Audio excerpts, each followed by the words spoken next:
Olá pessoal, tá no ar mais um episódio do Cast for Closer, seu podcast para dominar inside sales e colocar suas metas no bolso. O tema de hoje é como mudar o meu modelo de negócio após o coronavírus. Para você que ainda não viu, a gente acabou, agora na data dessa gravação, meados de maio, a gente acabou de soltar um estudo sobre o impacto do coronavírus nas operações comerciais. Diferente daquele primeiro que você pode ter visto, onde a gente analisou ligações e e-mails, esse é mais focado no plano de ação e como o coronavírus, a pandemia, a quarentena, enfim, esse cenário todo impactou as empresas. A gente perguntou quem fez demissões, quem deu descontos, qual o horizonte das ações que você tomou como empreendedor, como gestor comercial, enfim. E o foco é entender como as empresas estão se preparando e agindo nesse período.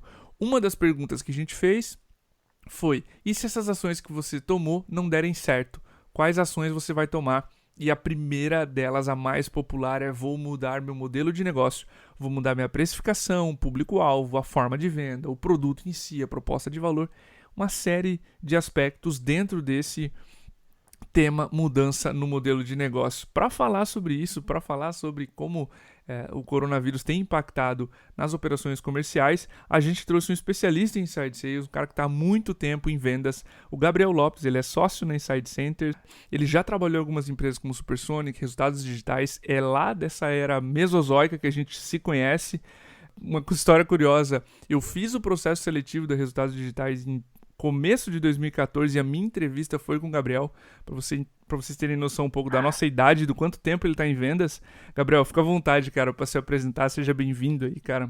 Não sei se você lembra desse É isso episódio, aí, mas a minha cara. entrevista foi contigo, cara, não consigo esquecer. Lembro, claro, na época a gente não tinha como cobrir o passe. A gente era muito E, pequeno ainda na época. e eu já tava com a MeTime, com o que seria a MeTime na época, né? A gente basicamente terminou o processo seletivo contigo. Mas, por favor, cara, fica à vontade de fazer Exatamente. apresentar. Exatamente. A gente não conseguiu cobrir o passe, mas eu lembro sim. E aí a outra história curiosa é que eu já realizei uma venda para você, essa eu acho que você lembra também, né? Sim, verdade. Cliente da Supersonic, espero que feliz. Sim, De pô, a um Home performa muito projeto bem ali que a até gente hoje. fez na época também. O pessoal lá na Supersonic é demais. Super agradecido a eles aí dessa oportunidade toda. Então, me apresentar rapidinho, sou sócio da Insight Center, a gente é uma consultoria especializada em gestão de vendas para empresas de crescimento. Trouxe essa experiência prática aí de 3 anos de RD, sendo os primeiros funcionários lá, e de prática de campo, vendendo contas mais enterprise, mais complexas dentro da Supersonic, que é uma agência especializada. Na Insight Center agora a gente tem um pouquinho mais de um ano de história, já com uma carteira legal de clientes, um resultado bacana para mostrar, alguns cases saindo. Então, espero Massa. poder contribuir aí nesse assunto, que é um assunto que a gente pensa e discute muito aqui dentro. Animal, cara. Já pulando dentro do episódio, Gabriel, uma das mudanças mais drásticas que a gente está vendo é em público-alvo, tá? As empresas estão muito presas ainda a aquele fatia do público-alvo que diz: não é prioridade agora. As empresas estão esbarrando muito nessa objeção e lutando contra ela, buscando outros públicos. Como escolher, cara, para quem vender e sair desse dilema de não é prioridade? Quais análises, cara, a gente pode fazer no nosso público-alvo para entender quem ainda está disposto a comprar? Boa, cara, ótima pergunta. Acho que antes de entrar no assunto específico, importante lembrar que em vendas não tem bala de prata. Então, em condições normais, eu já tenho um cuidado muito... Eu sou muito cuidadoso como consultor, nesse papel de consultor, em fazer recomendações que, você garante a vitória? Cara, a gente não garante, não tem como ter certeza. Então, nessa época, a gente está atrás das conjecturas, a gente está atrás dos sinais que nos indicam um pouco mais de clareza em relação ao que fazer. Então, a gente está totalmente no escuro, com uma venda nos olhos, tentando entender para onde ir. E o segundo ponto importante também, entrando no assunto, é lembrar que vai passar, vai ter uma fase de sobrevivência que a gente está passando, vai ter uma fase de recuperação econômica, que vai ter um momento complexo ainda de sobrevivência, e depois, quem souber aproveitar, quem estiver preparado, vai ter um crescimento, vai ter uma expansão. Então, eu acho que é legal trazer essa ideia antes de entrar na pergunta em si. Agora, entrando na Massa. resposta, tá, cara? Escolher para quem vender é a parte mais importante da empresa, sempre foi. Então, para quem que a gente vende o MeTime ou o RD Station, qualquer outro produto que a gente está trabalhando. Então, acho que primeiro começa vendo para quem que você vendia antes, e para alguns setores não adianta tentar vender agora. Então, eu vendo, por exemplo, para empresas que são focadas em eventos. Não tem evento acontecendo. Não tem como você vender para quem faz evento. Eu vendo só para empresas de turismo. É muito difícil. É um mercado que ainda, a gente tem um dos nossos primeiros clientes, é uma empresa de turismo, de um SaaS para turismo, e eles estão bem, estão conseguindo sobreviver, mas é muito complexo se você tem a estratégia comercial focada em vender para empresas de turismo. Então, acho que em alguns casos eu já tentaria arriscar fora da ideia de vendas. Perfeito. E para você escolher novos segmentos, cara, tem 2 pontos aí. Primeiro, um teste, iteração rápida.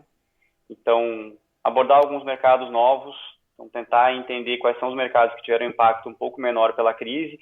E depois a gente entra um pouco mais a fundo nessa escolha, mas em tentar entender como que você consegue aplicar o seu produto, aplicar a sua solução no mercado que talvez esteja em expansão. Porque é claro que existe um fator retração, existe o fator diminuição da movimentação econômica, redução em toda movimentação de capital, mas existe um grande fator realocação também. Então, muito esforço e muito dinheiro no mercado que estava em um lugar, está indo para outro lugar, correto? Sim, sim, total. Cara, tem um exercício muito interessante que a gente tá fazendo aqui com a base de clientes, que é, ao invés de gastar saliva com o prospect, a gente está propondo isso, você conversar com seus clientes que ficaram. Por que no apagar das luzes tu ficou? Por que tu não cedeu à pandemia e aquele impulso de não é prioridade agora? Por que é prioridade para você? E aí tu ventilar esses mesmos argumentos. Nossos clientes, inclusive, estão comprando agora porque A, B e C, porque agora é o melhor momento em função de X, Y, Z. Outro exercício interessante, Gabriel, até para propor para a Bom audiência, demais isso, cara. olhar análogos nos Estados Unidos, enfim, outros mercados mais maduros, o que os seus análogos estão fazendo? O que a MeTime dos Estados Unidos está fazendo lá? O que a MeTime da Londres, ou enfim, da Europa está fazendo? Enfim, esses análogos, essas empresas que fazem o que você faz, só que em outro país, eles também te dão pistas de quais mercados estão mais aquecidos, e assim como você vai começar uma empresa nova, você olha os seus análogos fora do Brasil e acha os mercados mais ou menos semelhantes aos deles para cortar caminhos, faça isso agora. Olhe benchmarks, olhe outras empresas concorrentes, onde o pessoal está mirando, onde os mercados estão mais aquecidos. Procure estudos de Bain Company, de consultorias grandes. Esses caras têm muitos dados sobre Brasil, Latam, América do Sul, enfim, para ter inputs para você até descobrir mercados novos. A gente aqui acaba trabalhando como consultoria especializada em gestão, a gente acaba acompanhando muito McKinsey, Bain, BCG, Falcone, e esse pessoal tem bastante conteúdo até, cara. McKinsey tem acho que é semanal ali, eles fazem McKinsey Talks com gente muito boa. Semana passada teve até o Anderson Tis, que é um dos grandes investidores aqui do Brasil, Redpoint e tal. Então acho legal acompanhar esse pessoal. Legal olhar também para mercados que a gente não está tão acostumado a olhar, né? Como os Estados Unidos. Perfeito. É comum, mas ninguém no Brasil olha para a China. Ninguém sabe muito bem o que é a China. Então dá uma olhada, o que está acontecendo lá, na medida que a gente conseguir entender. É um ambiente super complexo, né? Mas é um momento, então alguns meses na frente da crise que a gente está vivendo, já tem uma tendência de recuperação em alguns lugares, para poder contextualizar na base de clientes de vocês aonde que eles estão nessa crise toda e onde que eles começam a ver a luz do fim do túnel. Então, eu acho que é legal ter essa atenção contextual também. Um ótimo ponto. A China realmente está passando há mais tempo, né, por esse coronavírus, e se os setores que já estão se recuperando lá se replicarem aqui, tem um ótimo indício do que vai funcionar. Cara, outro ponto massa pra gente abordar, Gabriel, são canais de aquisição. A gente tava conversando off-topic aqui, né, antes da gravação, montando as perguntas, e uma das coisas que tu trouxe foi, cara, vamos falar um pouquinho de canal de aquisição, o que tá funcionando melhor. A gente tem outras empresas fazendo coisas muito inesperadas, como a ReHap, tá colocando os seus atendentes, né, para vender, para se tornarem revendedores e venderem brinquedos online, enfim.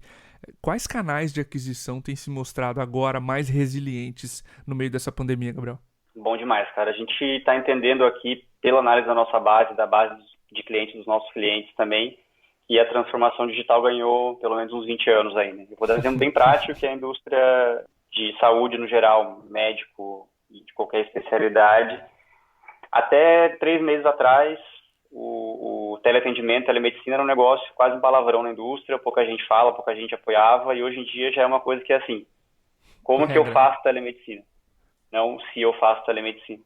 Então, uns 20 anos aí foram acelerados em relação à transformação digital. Em relação a canal, eu até já tinha pensado nessa resenha anterior ali, a questão de análise e trabalho em cima da base. Então, como que você consegue transformar o seu sucesso do cliente, a sua área de pós-venda, em uma área estratégica para você trabalhar cada vez com mais ênfase em expansão de base a partir dos clientes que você já tem, a partir dos mercados que você já atende. Então, acho que canal digital, atendimento da base é melhor. E, cara, uma coisa importante, assim, bem importante falar é não fazer das estratégias comerciais um negócio polarizado, né? Evitar a polarização ao máximo é bem comum. Você fala com uma empresa de inbound, aí eles falam que inbound que funciona e que, na verdade, quem fala que faz outbound também faz inbound, também faz e-mail marketing. E aí você fala com uma empresa de outbound e elas falam que, na verdade, o que funciona é outbound, mas quem faz inbound também faz mídia paga, e isso é estratégia de outbound. E eu gosto muito dessa conversa aqui, porque a MeTime, pelo que eu entendo, é uma empresa agnóstica nesse sentido, né? Vocês fazem produto que funciona dos dois lados. Eu já usei o MeTime para outbound e para inbound também. Então, assim, acho que em relação a canal, não existe um canal independente do outro e é bem importante tentar entender esses dois canais. Eu vim de uma cultura muito inbound e muito inside sales. Tentei field, já fiz várias outras formas de venda, mas eu venho muito dessa cultura de inbound e inside sales. E hoje a gente está num modelo que essa polarização ela já não faz tanto sentido, porque é muito mais interessante você entender os seus canais dentro de um espectro, ou seja, eu tenho inbound de um lado, que é aquela pessoa que liga para a minha empresa pedindo um contato e querendo um orçamento para fazer a compra da minha solução, e eu tenho aquele outro lado da empresa que eu nunca me viu, não sabe quem eu sou, eu ligo para ela, de repente, para tentar fazer uma venda. Esses dois extremos, o extremo do outbound e o extremo do inbound, eles são raros e não são tão eficientes assim em volume. Então é interessante entender o que você consegue fazer no meio do caminho, que tipo de estratégia você consegue fazer na sua base existente para ampliar um pouco a sua capacidade de operação dentro da sua base de leads, que já são mais ou menos engajados aí, antecipados. Que tipo de ação você consegue fazer na sua base de prospecção de listas que você gera com KNAIs, com listas frias, para você poder esquentar um pouco mais essas bases, né? Então, fazer mídia, cara, hoje em dia é super simples. Bom, entre aspas, não é tão complexo. Fazer mídia para uma lista que você já tem. E aí a pessoa ser impactada por aquela mídia várias vezes até que ela seja um pouquinho mais quente, seja um pouquinho mais familiarizada com a sua solução. Então, em relação a canal, eu percebo que o canal tradicional, já é tradicional, inbound, side sales, tem funcionado bem ainda, tem sido um canal bem resiliente para a nossa base de clientes. As pessoas estão em casa, estão com mais tempo, estão algumas objeções de, não tenho tempo, estou na correria, estou no trânsito, são mais raros. Então, você tem esse lado mais positivo, se é que pode se dizer lado positivo na situação que a gente está vivendo toda. Então, cara, na prática, assim, tem dinheiro na mesa, o desafio é achar e mostrar que esse capital vai ser remunerado. Então, acho que esse é o desafio aí do pessoal, é o que a gente tem vivido aqui também. Legal esse ponto que tu mencionou. E toda vez que a gente faz a Inside Sales Benchmark Brasil, pesquisa anual, 4 anos a gente já faz, e a maioria das empresas faz um misto, tá, de inbound e outbound, ou seja, de atrair clientes que querem comprar, que estão pedindo orçamento, o famoso inbound, e vão ativamente atrás de listas, enfim, KNAIs, enfim, outros telefones, Google Maps, enfim, elas usam outras estratégias ativas para criar suas listas. E sim, faz sentido a gente pensar, especialmente no momento de crise difícil, um misto entre ambas para que a gente tenha, claro, a parte que você já performa bem, que você faz, você continua, mas que você teste outras alternativas para não depender de uma via só. E sim, esse modelo de inside sales tem funcionado para as empresas porque forçadamente é outro ponto de transformação digital, né? Tem alguns mercados, eu estava falando com um amigo também, agora vai ser episódio do Cast for Closers, o Pedro, e ele mencionou, cara, o quão importante virou coisas básicas do tipo site para alguns mercados de, por exemplo, a gente falou sobre o imobiliário, quanto de peso tem agora o site, a experiência, a navegação, as fotos, já que o cliente não pode ir para dentro de um imóvel, né? Então, sim, esse processo de transformação digital foi mega, mega acelerado. Cara, eu queria entrar num terceiro ponto, que a gente lançou, né, essa pesquisa que eu mencionei no início, e a primeira pergunta que a gente faz em relação não ao que não vai funcionar e o que você vai fazer é o que você já está fazendo para lidar com a crise. E uma das maiores alavancas de curto prazo que o vendedor sempre aciona, sempre vira uma muleta, e a gente viu o quanto as empresas estão fazendo, é descontos e condições especiais a clientes, como a gente chamou na alternativa. Cara, como é que a empresa, na tua opinião, deveria tratar a precificação dela nesse momento de pandemia, cara? É a melhor saída, desconto, enfim, dá a tua opinião a respeito, por favor. Legal, cara. Aqui é uma questão bem de opinião mesmo. Eu sou particularmente contrário a desconto. Acho que é um resquício de uma venda que talvez não seja feita do jeito ideal ou para a pessoa ideal, para a empresa ideal, no caso. Mas eu sou mais contrário a não bater meta do que dar desconto. Então, eu prefiro dar desconto se aquilo ali vai me fazer, claro, estando dentro das políticas da empresa e do que é correto de ser feito. Prefiro dar desconto para bater meta. Eu acredito que a meta é a obsessão, é a responsabilidade de todo profissional de vendas, de todo vendedor. Então, na medida que é política da empresa, que está ok para a empresa aquela prática e que faz sentido para você, eu sou bem a favor de liberar o que for possível para poder fechar. Agora, claro, do jeito certo, não de um jeito ansioso, desesperado para fechar, porque e aí você vai estar numa posição, uma alavancagem negativa e você vai perder, mas sim de uma forma estratégica, realmente entendendo qual que é o impacto daquele desconto na operação. Aqui para desconto é sempre bom entender a diferença se a pessoa do outro lado da mesa não tem dinheiro mesmo, ou se ela não tem capital de giro só para pagar. Aí essa falta de capital de giro eu tenho recomendado bastante que faz sentido atrasar pagamentos. Isso tem acontecido muito em clientes, né? Todas as empresas têm, no geral, atrasado alguns pagamentos ou dividido, parcelado, até imposto, né? Então toda a cadeia ela se organiza desse jeito. Então, sim, cara, na medida do possível, minha opinião é assim, se puder segurar os preços, continuar vendendo, segura, mas caso contrário, reduz, dá desconto que fizer sentido para poder vender mais. Só a recomendação é não contar exclusivamente com desconto, né? Como uma prática já. Tem aquele vendedor que 80% das vendas dele ou dela vem com desconto. Fala assim, cara, não é possível. Com essas análises que é legal de fazer sempre comparativo com a equipe. Por isso que é sempre bom ter 2 a 3 pessoas ali operando. Animal, tu matou 90% da minha opinião do que eu queria falar sobre descontos. É exatamente esse posicionamento que a gente tem na MeTime. Uma regra muito legal que a gente usa aqui é: se eu não consigo explicar o desconto que eu estou dando para esse cliente para outro sem passar vergonha, eu não dou. Então, quando você uniformiza, por exemplo, para SMBs, a faixa de desconto é essa.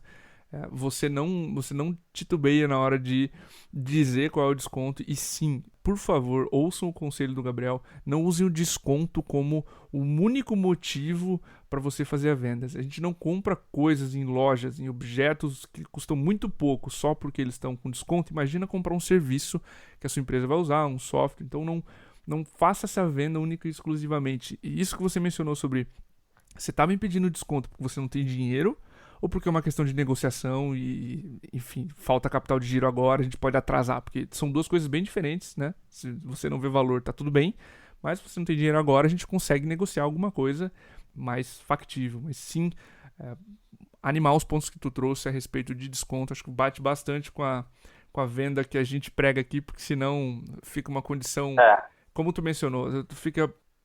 Não é win-win, né? Não é uma situação onde ambos ganham. E uma recomendação prática, cara, para quem tá aí nessa frente é dividir o motivo de perda em 3 motivos. O motivo de perda de dinheiro em 3 motivos diferentes, que é falta de capital de giro, que é fluxo de caixa, falta de orçamento, de fato, para realizar aquela aquisição, e um terceiro ponto é falta de valor. Então, se você tem, cara, isso é super aplicável para hoje, tá? Chega no CRM ou no próprio Sales Engagement ali no MeTime e vê o seu motivo de perda. Se o motivo de perda é dinheiro ou orçamento, divide ele em 3 já, que você já consegue entender melhor qual que é o problema real, porque a forma como você trata com o problema não tem o capital de giro é radicalmente diferente da forma como você trata o problema não viu valor, correto? Sim, muito, muito. São 2 mundos diferentes. E se todo o teu time estiver perdendo dinheiro ou perdendo negócios por não é uma prioridade ou não vi valor, é um tipo de ação, é discurso, é argumentação, enfim, é posicionamento de marca, etc. E pro outro lado, aí é uma questão de olhar mercado, uma questão de flexibilizar pagamento, enfim. São 2 mundos diferentes. Muito massa essa dica de quebrar o dinheiro em 3 pontos diferentes. Cara, o quarto ponto, uma das maiores bandeiras que a gente levanta aqui em vendas consultivas é deixar de vender o produto e vender a proposta de valor. Cara, sei que existe uma infinidade de coisas que a gente pode falar a respeito, mas como tu tá vendo as empresas tratando a proposta de valor delas nesse momento de pandemia? Tu vê conexão entre a proposta de valor e o modelo de negócio delas? Cara, total. E aqui dava pra gente passar o dia inteiro conversando. Deve ser o elemento pensando em um conjunto de operação de inside sales, deve ser o elemento mais raro, que eu já devo ter visto funcionando bem, assim. Devo ter participado de umas 350, 400 operações aí de marketing e vendas nessa carreira. E se eu via alguém, 5, 6 empresas com esse ponto de proposição de valor clara, foi muito, tá, cara? Porque geralmente a proposta de valor ela é muito clara na cabeça de quem fundou a empresa. Passar isso para frente é super complexo, tá? Em qualquer operação mesmo, né, que a gente vê funcionando super bem, mas começaram side sales aí, não é muito complexo fazer com que essa proposição de valor chegue na cabeça dos vendedores de forma clara. Então, uma coisa que a gente faz muito aqui nos nossos clientes é o desafio de tirar o discurso de vendas da cabeça dos fundadores para a boca da equipe de vendas e depois para a cabeça do cliente. Então, é super complexo, tá? Que recomendação bem prática. Primeiro ponto, diferenciar problemas que vieram do Covid, que vieram da pandemia e problemas que são oriundos de uma fragilidade prévia na operação de vendas. Então, a gente viu muito problema que já existia ser extrapolado durante o Covid. Então, eu tenho, às vezes, uma venda que é confusa, o vendedor não faz o follow-up. A gente fala bastante isso no LinkedIn de o vendedor que mais ajuda é o vendedor que faz um bom follow-up e faz um bom acompanhamento, que se compromete a enviar alguma coisa e realmente envia. Então, tem que entender se a fragilidade que eu estou vendo agora, ela já existia antes, ou se é uma coisa que realmente surgiu agora. Acho que essa quebra, ela tem que ser brutalmente honesta, tá, cara? A gente fez esse exercício aqui de honestidade também, porque às vezes a gente confunde e a realidade, ela vai ser a realidade independente do que a gente quiser, não vai ter como mudar ela com base em intenção. Então, acho que esse é o primeiro ponto aí. E sobre proposição de valor, de um jeito um pouco mais prático, agora a primeira pergunta a ser respondida é onde é que você é imprescindível e insubstituível. Imprescindível é uma palavra muito forte, é entender o que você, para que tipo de cliente, para que tipo de operação você não tem como ser, enquanto a empresa existir, dificilmente você vai sair daquela operação. É claro, ver quem que vai existir ainda, né? Mas no nosso caso, por exemplo, a gente tem alguns clientes que não têm um gerente ou uma gestão comercial forte. Para esses caras, é muito difícil eles não contarem com a gente. Se a gente sai, toda a estrutura gerencial deles sai junto. Então, para esses casos, é mais complicado eles prescindirem da gente. Insubstituível, eu acho que é um pouco mais claro de entender. Para concluir aqui, cara, essa resposta, a gente tem essa tríade aí no Brasil que se popularizou bastante com o outro Diego ali da Rock, né? Falando bastante isso, de a gente vende quando alguém faz alguém ganhar dinheiro, perder menos dinheiro, redução de risco. Nesse momento, a gente está num bear market, que é um mercado retraído, então a gente não está crescendo, então agora perder menos dinheiro é o ponto mais importante para todo mundo. Então, onde é que você consegue reduzir custos do cliente? Onde é que você consegue fazer com que a pessoa gaste menos usando a sua solução? Então, tá, cara, o dólar está R$6. Quem usa a ferramenta gringa está olhando para a ferramenta brasileira. Quem usa solução estrangeira, gringos estão olhando para o Brasil. Então, tem espaço. Tem que pensar como que chega, mas tem jeito. Animal isso, cara. Tu tocou num ponto muito, muito foda, que sim, a gente precisa olhar esses pontos que estavam e já eram um problema, foram só acentuados pelo Covid. Esse exercício de honestidade é muito, muito importante para a gente conseguir separar o que está tendo de problema na proposta de valor e como trazer isso lá dos sócios para a empresa. E, de novo, cara, a gente não consegue enfatizar o valor. A gente fez um experimento aqui, Gabriel. A gente descrevia a MeTime com 2 palavras, tá? E a primeira delas era muito clara para nós. Só que a gente fez um exercício de mandar uma pesquisa para os clientes no final do ano passado, dizendo se a MeTime caísse, ou se a gente desaparecesse, o quão insatisfeito você ficaria. Muito insatisfeito, não notaria, enfim, beleza. E descreva a MeTime em uma palavra, ou enfim, a gente fez deu algumas opções, e a palavra que mais os nossos clientes verbalizaram é totalmente diferente do que a gente estava imaginando, cara. Não vou entrar aqui no mérito de qual palavra mas, cara, é impressionante o quanto seus clientes eles têm uma proposta, eles percebem a proposta de valor da sua empresa diferente até dos fundadores e norteou muitos dos projetos que vêm para esse e para o próximo ano, inclusive. Mas, por favor. Não, legal, cara. Até reforçando o que você falou, essa aproximação com os clientes, esse exercício ainda mais proativo em ouvir a base, que eu acho que deveria ser padrão o tempo todo, mas é super complexo se manter próximo quando você tem uma operação em escala. Eu sei porque a gente hoje tem 10, 12 clientes, quando a gente tinha 3 ou 4 era muito mais fácil, estava o dia inteiro do lado dos caras. Mas a gente está numa fase de senso de comunidade, né?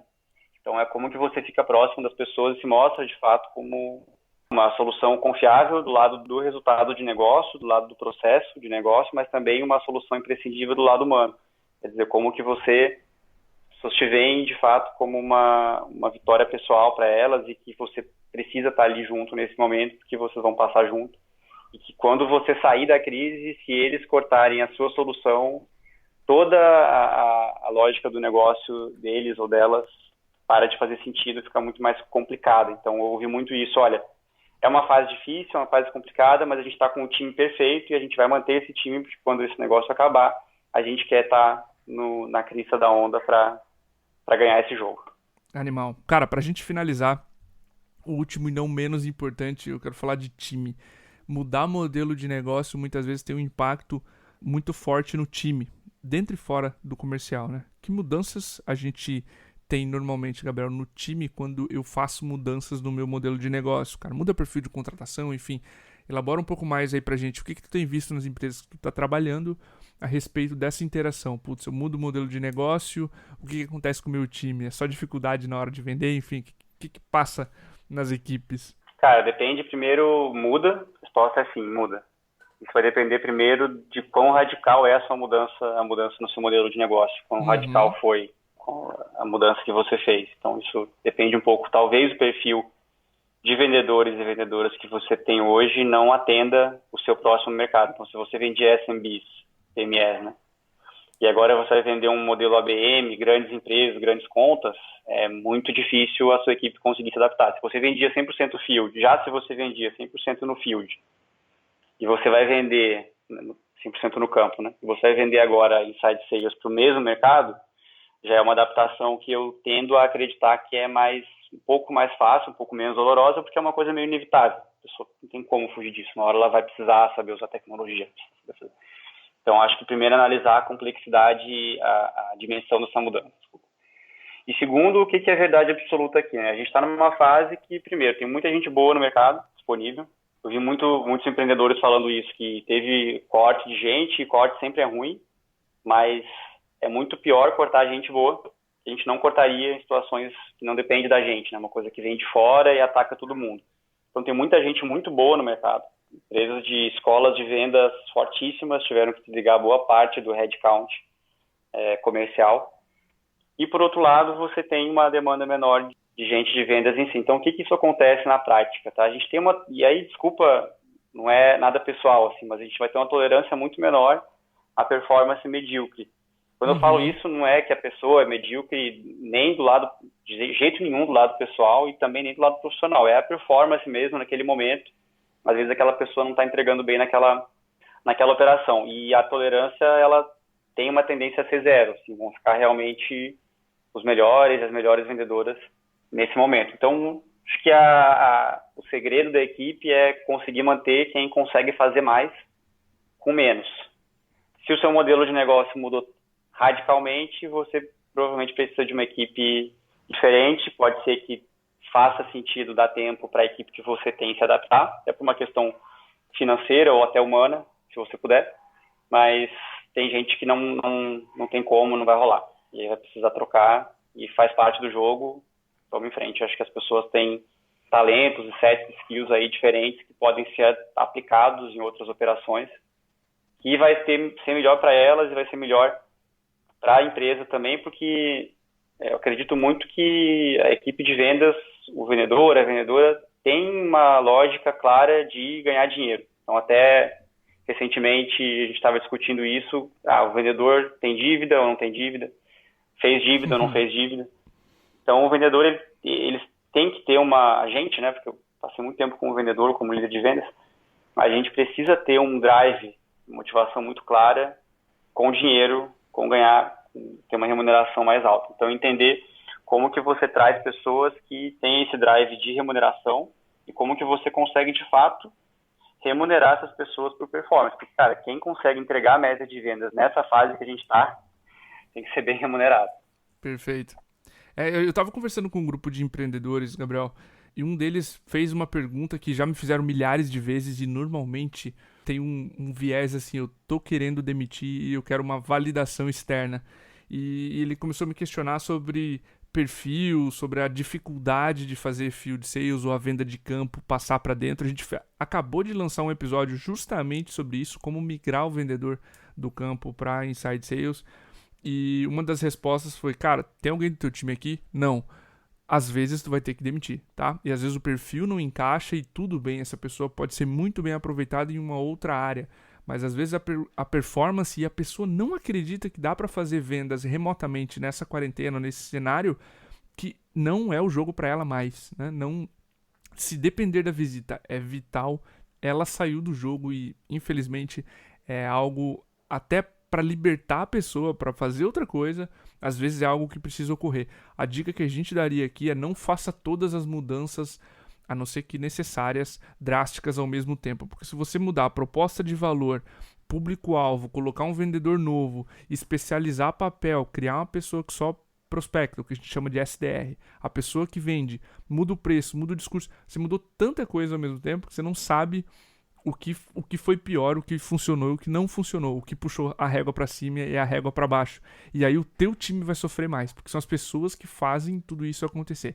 Então, programe as mudanças de público-alvo, etc., sempre que você puder, para que elas sejam faseadas e esse vender remotamente não seja ainda mais traumático, especialmente para quem nunca fez isso. Tá? Isso é o que a gente está recomendando e o que vendo que funciona, porque as transições já são assustadoras o suficiente para o teu vendedor sentar em casa e ficar ligando o que ele estava acostumado a pegar o carro e visitar os clientes. Se você mudar tudo ao mesmo tempo... A gente tem alguns clientes que trabalham com essa frente, cara.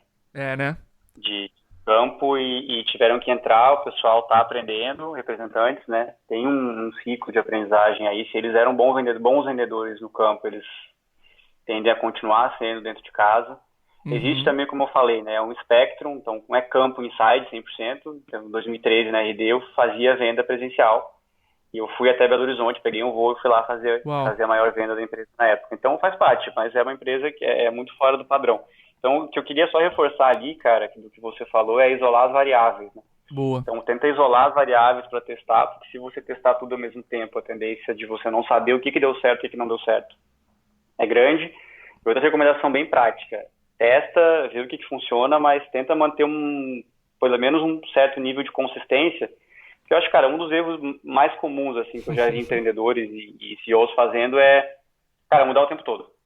Aí eu vou vender, agora eu vou contratar um pré-vendas, agora eu vou contratar um vendedor, agora eu vou colocar um cara mais sênior, mais júnior. Fala, cara, tenha uma ideia e se apegue a ela um pouquinho. Não é ser teimoso ou teimosa e ficar naquilo para sempre, de jeito nenhum, mas estressa aquele negócio até o máximo possível. Aí quando você vê que não dá mais, então agora não dá mais mesmo, vamos mudar. Mas acho que a pergunta é assim: eu vou ter que testar isso de novo nos próximos 6 meses? Se a resposta for sim, não desiste, tenta mais um pouquinho. Aí depois você desiste. Perfeito, cara. Converse com mentores experientes que estão 2, 3 passos na sua frente. Comprometa-se com um plano e teste, né? A gente vê também aqui na MeTime muitas empresas testando a espirros os planos e não dá certo, só hacks. O problema da palavra growth hacking é o hacking. O crescimento vem com ações sucessivas e constantes, né? A gente precisa continuar iterando, uma coisa que tu mencionou, primeira e segunda resposta. Continua iterando, testando e dá tempo, tenha calma para que essas ações ocorram. Cara, que aula. Muito obrigado, Gabriel, pela tua presença aqui, pelo tempo que tu tirou pra gente fazer esse podcast. Agora eu tô em dívida contigo pra gente gravar o teu. Animal, Diego. Obrigado pelo convite. Fico feliz de contribuir com a comunidade de vendas. Acompanho faz tempo o Cash for Closers. Comecinho de julho estaremos lá no Vendas na Vida Real, te entrevistando também e pegando um pouco da experiência que você tem na MeTime para trazer para a base. Obrigado de novo. Show de bola. Cara, para quem quer te achar no LinkedIn, quer continuar trocando uma ideia contigo, quer conhecer Inside Center, deixa teu contato, teu e-mail, teu LinkedIn, enfim, o que você precisar. Com certeza, gabriel.lopes@insidecenter.com.br. LinkedIn, Instagram, /Gabriel LPSS. Então, só conectar ali, vai ser um prazer bater um papo, trocar uma ideia. Toda quarta-feira, às 19 horas, a gente tem uma live, a gente conversa Massa. com várias pessoas do segmento também. Então, quem quiser se conectar, vai ser uma satisfação aí. Show de bola. Gabriel, mais uma vez, obrigado. Obrigado a você que ficou até o final desse episódio. Um grande abraço e até o próximo.